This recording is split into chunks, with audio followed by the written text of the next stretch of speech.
बिस्मिल्लाहिर्रहमानिर्रहीम। अस्सलाम वालेकुम। हज़रत यकूब अलैहिस्सलाम हज़रत इसहाक़ अलैहिस्सलाम के बेटे और हज़रत इब्राहीम अलैहिस्सलाम के पोते थे। आपकी बिशारत अल्लाह रब्बुल इज़्ज़त ने हज़रत इसहाक़ अलैहिस्सलाम की विलादत के वक्त ही हज़रत इब्राहीम अलैहिस्सलाम को सुना दी थी। हज़रत याकूब अलैहिस्सलाम का लक़ब इसराइल यानी अल्लाह का बंदा है और आपकी नस्ल से वजूद में आने वाले लोग बनी इसराइल कहलाए। बनी इसराइल में अल्लाह ताला ने बहुत से नबी मबऊस फरमाए। हज़रत याकूब अलैहिस्सलाम अपने वालिदैन के इंतहाई फरमाबरदार और उनकी खिदमत में मसरूफ़ रहते थे। एक दिन हज़रत इसहाक़ अलैहिस्सलाम ने गोश्त खाने की चाहत ज़ाहिर की। आपके दोनों बेटे आपकी चाहत को पूरा करने के लिए कोशिश करने लगे। हज़रत याकूब अलैहिस्सलाम अपने वालिद को गोश्त खिलाने में अपने भाई ऐस से पहले कामयाब हो गए, जिस पर इसहाक़ अलैहिस्सलाम ने खुश होकर यह दुआ फरमाई कि वो मुअज़्ज़ज़ बाद में आने वाली कौमों के सरदार और उनके रिज़्क़ और औलाद में खूब बरक़ात हों। हज़रत याकूब अलैहिस्सलाम की वालिदा ने अपने शौहर इसहाक़ अलैहिस्सलाम से इजाज़त लेकर याकूब अलैहिस्सलाम को हरान शहर में हज़रत याकूब के मामू लाबान के पास जाने की नसीहत फरमाई। आप वालिदैन की नसीहत की पर अमल करते हुए हरान शहर चले गए। आपके मामू की दो बेटियां लैया और राहील थीं। याकूब अलैहिस्सलाम ने अपने मामू से छोटी बेटी राहील का रिश्ता मांगा। लाबान ने कहा कि इस निकाह के हक महर के लिए आप 7 साल तक मेरे यहाँ बकरियां चराएं। जब मुद्दत पूरी हो गई तो लाबान ने अपनी बड़ी बेटी लैया का आपसे निकाह कर दिया और लोगों को जमा करके खाना खिलाया। आपने अपनी मनकूहा लैया के साथ रात गुजारने के बाद सुबह अपने मामू से कहा, मैंने तो आपसे राहील का रिश्ता मांगा था।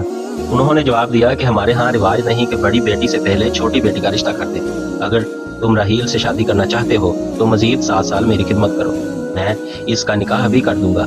लिहाजा आपने मजीद 7 साल मामू की खिदमत की तो उन्होंने वादे के मुताबिक आपका निकाह राहील से कर दिया। हज़रत याकूब अलैहिस्सलाम की शरीयत में 2 बहनों को बैक वक़्त निकाह में रहने की इजाज़त थी, लेकिन उम्मत मुहम्मदिया में 2 बहनों की बैक वक़्त निकाह में रखने की इजाज़त नहीं है।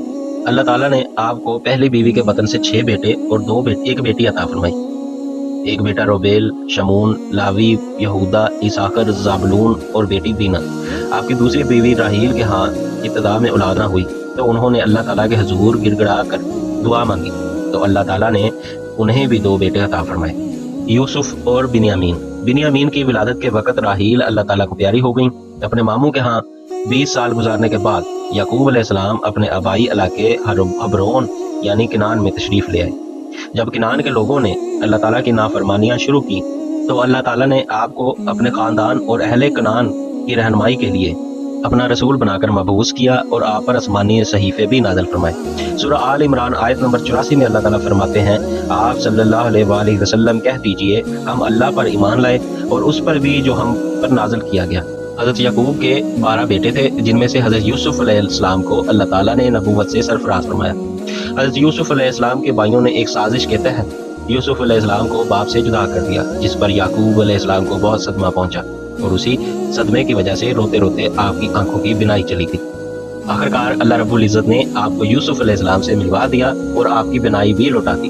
हज़रत याकूब अलैहिस्सलाम ने जब अपनी मौत के आसार देखे तो अपनी औलाद की आखिरत की फिक्र को मलहूज़े खातर रखते हुए उन्हें ऐसी उम्दा नसीहत फरमाई कि जिसे पसंद फरमाते हुए अल्लाह ताला ने कुरान मजीद में जिक्र फरमाया। सूरह बकरा आयत नंबर 133 में अल्लाह ताला फरमाते हैं, क्या तुम लोग उस वक्त वहाँ मौजूद थे जब याकूब पर मौत का वक्त आया तो उन्होंने अपने बेटों से पूछा, मेरे बाद तुम किसकी इबादत करोगे? उन्होंने जवाब दिया, हम आपके और आपके आबाओ अजदाद इब्राहीम, इस्माइल, इसहाक के माबूद एक अल्लाह की इबादत करेंगे और हम उस एक अल्लाह के फरमाबरदार रहेंगे। हज़रत याकूब अलैहिस्सलाम मिस्र में अपने बेटे हज़रत यूसुफ अलैहिस्सलाम के पास रिहाइश पजीर थे।